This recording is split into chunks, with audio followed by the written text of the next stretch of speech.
Assalamualaikum warahmatullahi wabarakatuh. Perkenalkan, nama saya Fiska Rahayu dari kelas C pagi semester 4. Di sini saya akan menjelaskan sedikit materi tentang telaah kurikulum dan buku teks. Materi pertama yaitu hakikat kurikulum. Secara etimologi, kurikulum berasal dari bahasa Yunani, yaitu kerir dan yang artinya pelari, dan kurir yang berarti tempat berpacu. Jadi, kurikulum adalah rancangan pengajaran atau sejumlah mata pelajaran yang disusun secara sistematis untuk menyelesaikan suatu program untuk memperoleh ijazah. Karakteristik dalam kurikulum yaitu ada beberapa. Yang pertama yaitu kurikulum harus bersifat fleksibel, mudah diubah sesuai dengan kebutuhan dan kemajuan ilmu pengetahuan. Yang kedua yaitu kurikulum adalah deskripsi atau uraian tentang rencana atau program yang akan dilaksanakan. Dan yang ketiga yaitu kurikulum biasanya berisi tentang bermacam-macam bidang studi atau areas of learning. Yang keempat, kurikulum dapat diperuntukkan bagi seorang pelajar saja atau disusun bagi kelompok yang besar. Dan yang terakhir, yang kelima yaitu kurikulum selalu berhubungan dengan atau merupakan program dari suatu lembaga pendidikan atau educational center. Sedangkan fungsi kurikulum adalah sebagai pedoman dalam melaksanakan proses pembelajaran dalam rangka pencapaian tujuan pendidikan. Lalu setelahnya yaitu kurikulum tingkat satuan pendidikan atau KTSP.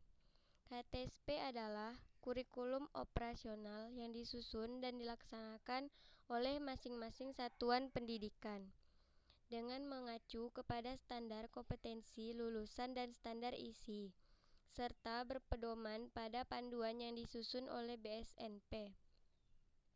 Ada beberapa komponen dalam penyusunan KTSP. Yang pertama yaitu tujuan pendidikan tingkat satuan pendidikan.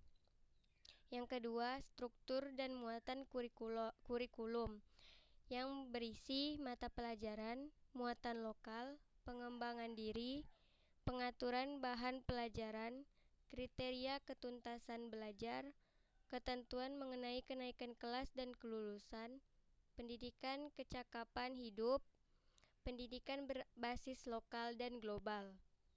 Lalu yang ketiga yaitu kalender pendidikan.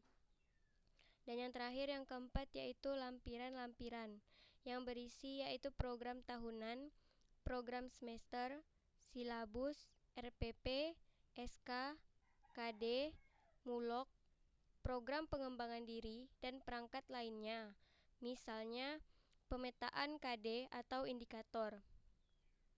Setelah komponen-komponen tersebut lengkap disusun, maka dokumen kurikulum tersebut untuk pemberlakuannya yaitu oleh kepala sekolah setelah mendapat pertimbangan dari komite sekolah dan diketahui oleh dinas tingkat kabupaten atau kota yang bertanggung jawab di bidang pendidikan. Lalu setelahnya yaitu kurikulum 2013. Kurikulum 2013 adalah pengembangan dari kurikulum yang ada sebelumnya, baik kurikulum berbasis kompetensi yang telah dirilis pada tahun 2004 maupun kurikulum tingkat satuan pendidikan atau KTSP pada tahun 2006.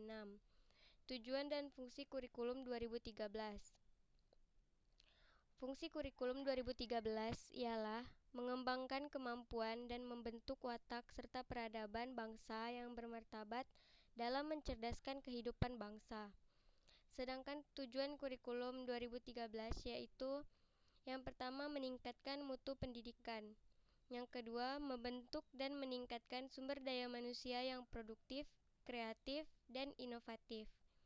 Yang ketiga, meringankan tenaga pendidik dalam menyampaikan materi dan menyiapkan administrasi mengajar. Yang keempat, meningkatkan peran serta pemerintah pusat dan daerah serta warga masyarakat secara seimbang dalam menentukan dan mengendalikan kualitas dalam pelaksanaan kurikulum di tingkat satuan pendidikan. Dan yang kelima yaitu meningkatkan persaingan yang sehat antar satuan pendidikan tentang kualitas pendidikan yang akan dicapai. Lalu setelahnya yaitu hakikat buku teks. Buku teks adalah buku yang berisi uraian bahasa tentang mata pelajaran atau bidang studi tertentu, yang disusun secara sistematis dan telah diseleksi berdasarkan tujuan tertentu, orientasi pembelajaran, dan perkembangan siswa. Fungsi buku teks fungsi buku teks yaitu yang pertama sumber ilmu pengetahuan, yang kedua sarana pengembangan bahan dan program dalam kurikulum pendidikan, yang ketiga sarana pemelancar akademik guru, yang keempat sarana pemelancar efisiensi dan efektivitas kegiatan pembelajaran, yang kelima menyediakan suatu sumber yang tersusun rapi yang mengemban masalah pokok dalam komunikasi. Yang keenam, menyajikan fiksasi atau perasaan yang mendalam sebagai penunjang bagi latihan-latihan dan tugas-tugas praktis. Dan yang ketujuh yaitu di samping sebagai bahan ajar, buku teks juga berperan sebagai sumber atau alat evaluasi dan pengajaran remedial yang serasi dan tepat guna. Lalu setelahnya, buku teks. Kriteria buku teks. Yang pertama yaitu menarik. Buku harus dapat menarik perhatian siswa untuk membacanya. Yang kedua, memotivasi. Penulis harus mampu memotivasi pembaca lewat materi buku ajar yang disampaikan. Yang ketiga, ilustrasi. Ilustrasi diperlukan agar tidak terkesan terlalu formal dan tidak membosankan. Yang keempat yaitu metode. Cara yang dilakukan oleh seorang pendidik kepada yang dididik pada saat mengajar. Lalu yang kelima, evaluasi atau umpan balik bagi guru agar dapat memahami kelemahan dan kelebihan proses pembelajaran.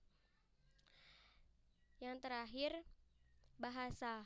Bahasa yang digunakan harus membangkitkan rasa senang ketika peserta didik membacanya dan mendorong mereka untuk mempelajari buku tersebut hingga tuntas. Sekian yang dapat saya sampaikan. Mohon maaf jika ada kesalahan kata. Saya akhiri, wassalamualaikum warahmatullahi wabarakatuh dan terima kasih.